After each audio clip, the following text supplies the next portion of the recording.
one morning for the Sisters of the Month of the Sisters Missionaries of Charity, Mother Teresa's group of sisters in East Baltimore, where they have a home for people with AIDS. Mm-hmm. And afterwards, talking to one of the volunteers about people who are addicted and how little help there was. I simply said, well, we don't have to be that way. And out of that came this conversation of what do we need to do?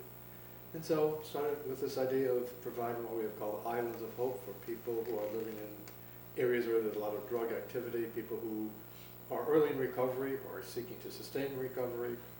And the idea is to provide a place precisely to do that, sustain recovery, offer hope through the spirituality of recovery and some of the programs that we have here at the Hezekiah Movement. So tell us a little bit about the programs that you have here. Well, the Hezekiah Movement has a number of programs. The Hezekiah Movement supports and hosts a lot of 12-step meetings, such as Narcotics Anonymous, Alcoholics Anonymous. The Hezekiah Movement has small groups of people in recovery, in prayer and meditation sessions. The Hezekiah Movement has a very large gathering every Thursday, which is a very wonderful time. People gather together for a meal, to truly share a meal, not just to sit down and eat, but really share one with another. And then to have a presentation about the spirituality of recovery. Lovely. So who are the people that attend? Are they addicts, families of addicts? Who are they? Most of the people who are attending are people in recovery from addiction. There are family members. We talk about this being a family disease, a community disease for that matter. So anyone is welcome. So how is Islands of Hope connected to Hezekiah then? Is it an extension of Hezekiah? It is the Hezekiah Movement. And that was really the original idea. Mm-hmm. The movement is because this is truly a movement of the Spirit. So the Islands of Hope is simply a part, and like I said, the initial idea of the Hezekiah Movement. But we do additional things, such as during the summertime, the last several summers, we've been able to take families on camping experiences in Connecticut, which has been a wonderful thing. It's not a children's camp, it's a family camp. And the families spend a week together, and it's really a wonderful, wonderful thing. Sounds great. With regard to Islands of Hope, tell me a little bit about the building, and tell me a little about what programs you hope to have host there. Well, again, the idea of the building we're about to complete in southwest Baltimore is a small building. We will continue to host 12-step meetings. Mm-hmm. We will provide a video library, so there'll be a lot of information for people. What do we need to do to sustain recovery, to try and really respond to that? We will provide a prayer garden where people can simply come. And just rest. And just come and rest. You don't have to wait for a program. Just come to know that if you are serious about recovery, if you come and you are clean and committed to staying clean in a drug-free environment, the door is open. Now, is there a meditation center going to be there too? Absolutely. As a matter of fact, that is the key to the whole thing. The center will be focused around a meditation center. So there'll be a meditation room, is that right? Absolutely. Okay. And Now, that will be the room. where is the Islands of Hope going to be located? This Island of Hope is at 1851 West Pratt Street, Mm-hmm. near West Pratt, South Monroe. And, okay. When it opens, is it going to be only open between certain hours, or will it be fully functional, like 24 hours a day, 7 days a week? Our goal is to get to 24 hours a day. We're not going to do that initially, but we're going to work towards that. Yes. Initially, we'll be opening really later in the day and into the night hours, because that is when people are in the greatest need. Right. So we will be there to provide the support at times when the need is the greatest. That's wonderful. Now, you still have a goal of getting some more money donated to finish it, isn't there? To finish the building, because it's still under construction. It is still under construction, so we're still seeking funds, particularly in a tough environment. We need money now to not only to finish, but to be able to function in a way that is very respectful and shows dignity to the people who come our way. All right. If somebody did want to donate or get involved on some level, what should they do? They can call the Hezekiah Movement, or they can go to our website, which is www.hezekiahmovement.org, Okay. or they can simply write to us here at 901 Holland Street in Baltimore City. Okay, and what's the zip code with that? Baltimore, Maryland? 21223? 21223, correct. Okay, that's great. And the phone number here is 410-244-6223. That is correct. Now, should they ask for anybody in particular, or for you maybe? They can ask really for Brother Joe or for myself, and they also can call me directly on my line, which is 410-598-8113. Can you say that again, just for everybody? Sure. 410-598-8113. That's great. So after this Island of Hope is up and running, what are the plans? Well, the dream is, Mhm. the hope is, and the determination is to scatter these types of small islands throughout Baltimore City, Mhm. so that people can find a place that is readily accessible to them. The key is to put the solution where the problem is. Okay. So we look forward to putting more of these small places in East Baltimore and elsewhere throughout the city, so people can find that support they need to continue to sustain what they have begun. That's wonderful. Now, you're a recovering addict yourself. Is I- that okay to describe you that? Well, it is, yeah, I'm recovering from alcoholism. I've been blessed to have that recovery now. We're going on 23 years. It's been an extraordinary blessing. Yes. Really taking my own life from tragedy to triumph of recovery, which really comes by that spiritual surrender to simply say, I can't do this anymore. Turn my will and my life over the care of God and discover, as it says in the big book of Alcoholics Anonymous, God is doing for me what I could not do for myself. That's beautiful, and you're sharing that story and that message with the people who come to Absolutely. Hezekiah, obviously. Absolutely, of course. That's Absolutely. wonderful. Is there anything else you'd like to add? That's something to say, even as I share that story, the stories I hear back and the encouragement and the beauty of what we do is a remarkable gift to me. Wonderful. Glad to hear that. Thank you so much for joining us today. Thank you, Father Mark. Joe. We'll be right back.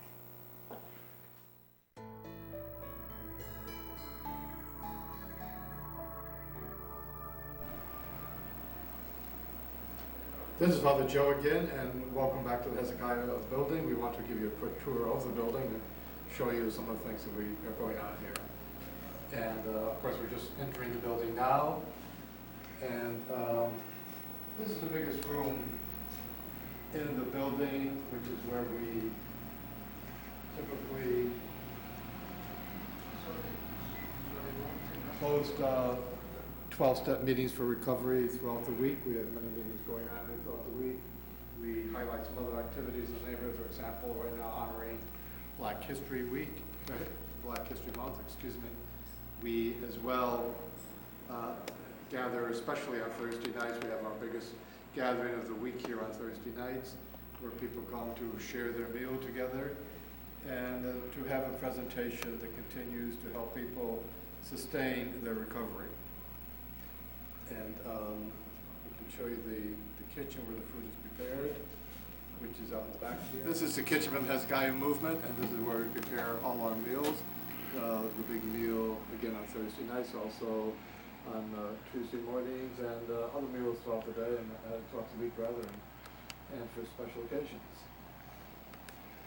We're going on up to the second floor now, where we have the Hezekiah offices.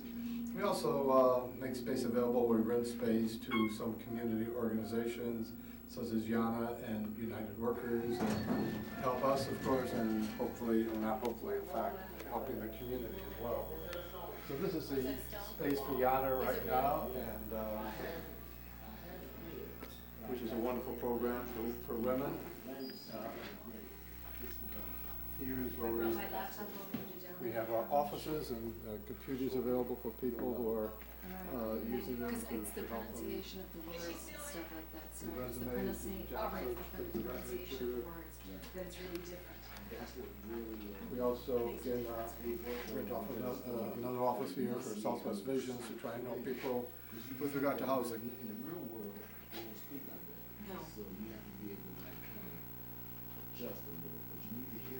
So that's just a quick look at the building itself, and we try and keep it available to people as much as we possibly can. Welcome back, and I'm here with Willie, who's a volunteer at Hezekiah Movement. How are you doing? I'm fine, thank you. Good. So how did you get involved with Hezekiah? Well, after I finished treatment, I heard about Hezekiah through some friends, and I happened to come up for the Thursday night meeting. And The big dinner, huh? yeah, they feed you first, and then Father Joe has a theme that he discusses on Thursday. So, but initially I just came for food, but I wound up staying and was able to learn some stuff. Oh, that's wonderful. That's great. So, Willie, if anybody wanted to get in contact with you here to find out about your experience, how can they do that? Well, they could contact me here at the Hezekiah Movement. The phone number is 410-244-6223, or they could contact me via email, williegilliard@hotmail.com. Will you spell your last name for everybody? Yes, Gillyard. So after the initial dinner, how did you start getting involved? Did you decide to volunteer, Well, or did you talk to Father Joe? Well, I just started coming around. I kept coming around, and for long I was just a part of the fixture, you know.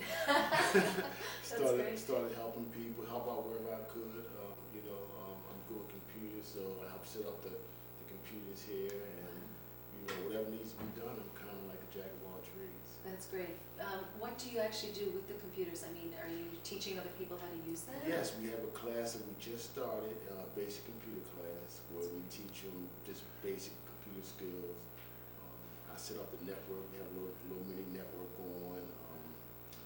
Just kind of IT kind of stuff, That's and awesome. I'm trying to show some people here, especially people in recovery, they really didn't have time to learn computer skills. So, definitely need them nowadays. So I start just showing some of the basics. That's great. And it seems to be, hopefully it's gonna be going over well. Well, it is, because it all goes to helping people rebuild their lives, doesn't it? Really, Yes. you know. So I guess when a lot of people come to you, they don't, like you said, have much skills, so they need help to get into the workforce and be able to get their resume together. Is that Yes, right? because we can show them how to set their resume up, and nowadays you can go on the internet and apply for jobs right over the internet. And we have a lot of people that really just don't understand how to do that, so we can help them with that.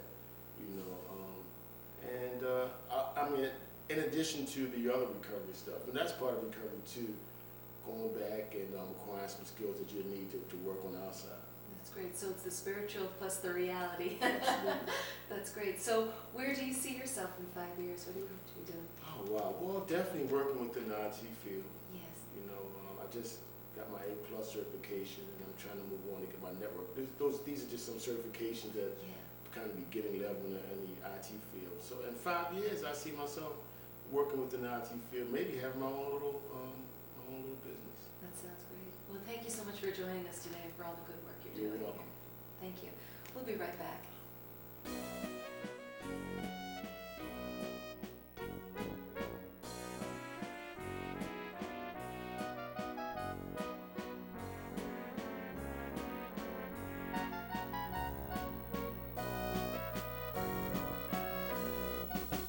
Hi, this is Father Joe McDonaghan of the Missionary Service of Most Holy Trinity. We are at the site of the soon-to-be Hezekiah Movement Island of Hope. To come in and see what is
Yeah, these are, what you see below is will be a meeting room, a kind of all-purpose room. Um, at the rear of the building is where we'll have a meditation room opening out into a meditation garden. So the entire area in the rear will be for prayer and meditation.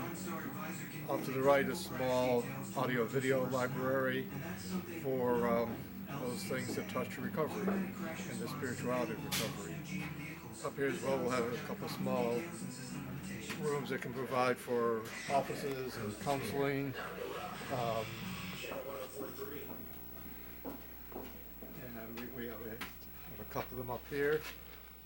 But the primary thing is the center in the back for meditation and spirituality, again, of recovery.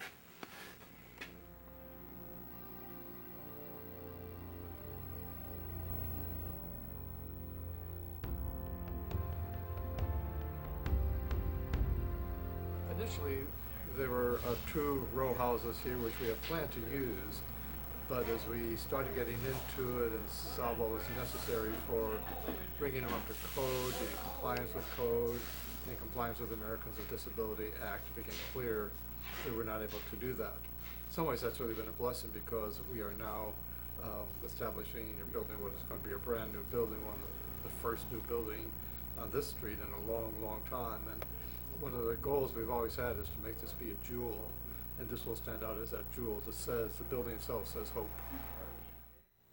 Welcome back to Top of the Morning. This is Maureen McAvoy, and I'm here with Erica, who's also a volunteer at the Hezekiah Movement on 901 Hollis Street. How are you? Good, yourself? I'm good, thank you. So, tell me a little bit about yourself and how you came to Hezekiah. Well, in early 2007, I learned that Hezekiah holds spiritual retreats, and I was interested in going on one. So I came to Hezekiah. I came to a Thursday night meeting before the spiritual retreat, just to get a feel for the movement. Yes. And You liked it, I huh? did. That's good. And then I went to the retreat, and following the retreat, I started coming around because actually just coming out of my addiction, my world had been reduced to just family. Yes. So I didn't have many friends that I wanted to be around at that time. Right. So I came to Hezekiah Movement to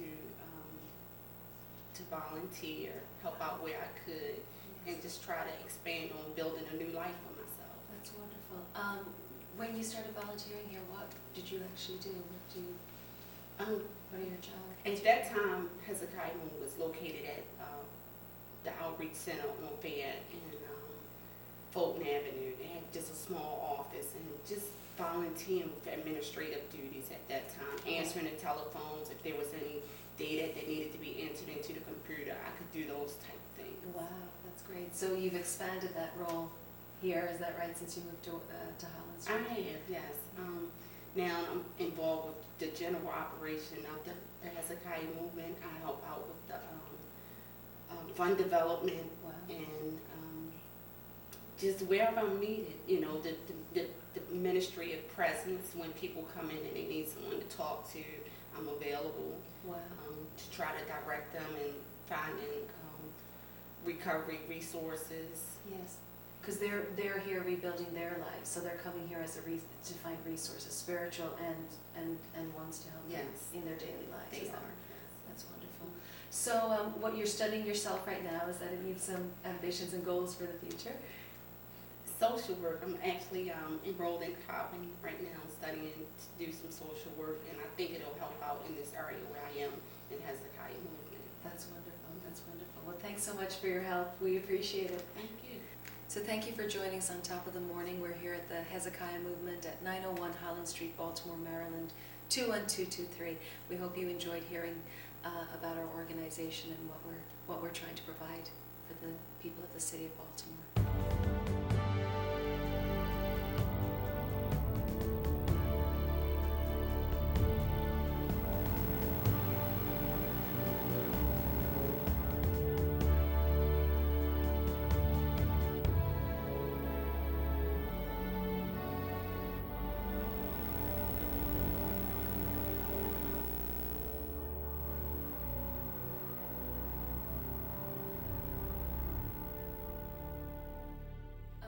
back to Top of the Morning. I'm Maureen McAvoy, and I'm here with Sister Catherine. You're a Sister of Mercy, and you're also, tell me a little bit how you got associated with the Hezekiah movement. Back around 2000, I met Father Joe McDonough, who told me of what he would like to happen for people in recovery. And I had worked in this neighborhood for a number of years, so we were able to move some people in, move them in, gather them together, and asked what they needed. Wow, okay. And they told us they needed a place to come when they got out of the a 28-day program and felt like they were going to go back on drugs, just a drop-in place. Right. And that was originally what we started coming to. And we worked a number of years with just a small office and just one-on-one people until we were able to have a place to meet. And now we'll be shortly starting an Island of Hope, a smaller version, That's in right. another neighborhood. That's right. So we're very happy about that. And So it's a very safe spiritual place for people to come. it who is, are in and the recovery. spiritual response to this crisis is, I think, definitely a need. Yes. And to be present to people as supportive, and to not condemn or not think, oh, this is terrible. Or judge them, yeah. People are human beings Mhm. and make mistakes in life, and there's always a way that we can walk with them. And help them That's back on right. their path. Mhm. That's great. What is your function here? Now, you said you're on the board, is I'm that on the right? board and I'm a volunteer. Okay. I do, we do have a prayer group meeting every Tuesday at 11 o'clock here, and that's a beautiful experience. We have a few mothers of the people who are in recovery, and So you other family people are members as well. joining us. And that is a beautiful way of expressing support, because that's always present, and we're building community Yes. with people in the programs and people out of the programs. Right, so you're the link between those two things. That's it. That's Mhm. great. Where do you see the movement going from here? Obviously, the first Islands of Hope are going to be. Well, once we're established with that, then I think it will begin to take off with the smaller places, because you need a smaller place that's more intimate, that people will feel free to come to. I see. And so we're looking forward to this moment when this opens. Right. Now, are some of the sisters with you going to be volunteering at the center? Is that right? Yes, I'm At sure. the Islands of Hope, I should say. I'm sure some of them will, when they're asked. Right. Mhm. They will show up and do it. Certainly, That's when we great. have a position for them. Right. So where do you, what are your hopes and dreams? Do you hope to continue working here? Or Yes, helping the yes, I people? do. Mhm. And also with the Island of Hope, I would like to go down and work there some too. That's great. That's great. Well, I'm sure they'll be delighted to have you to help them. I'll be delighted to be there. That's good. Well, thank you so much for joining us today and talking with us. We appreciate it. Thank you. Thank you. We'll be back in a moment. Okay.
And we're here at the Food and Wine Festival in beautiful St. Michael's, Maryland.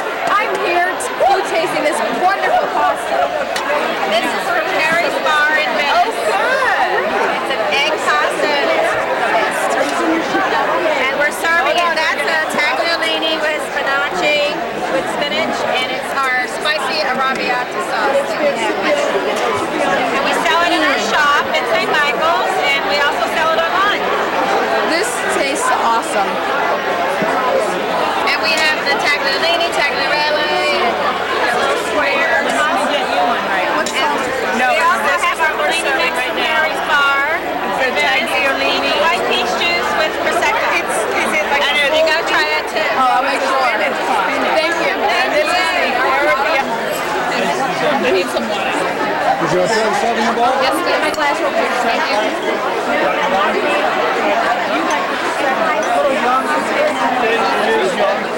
We tried this.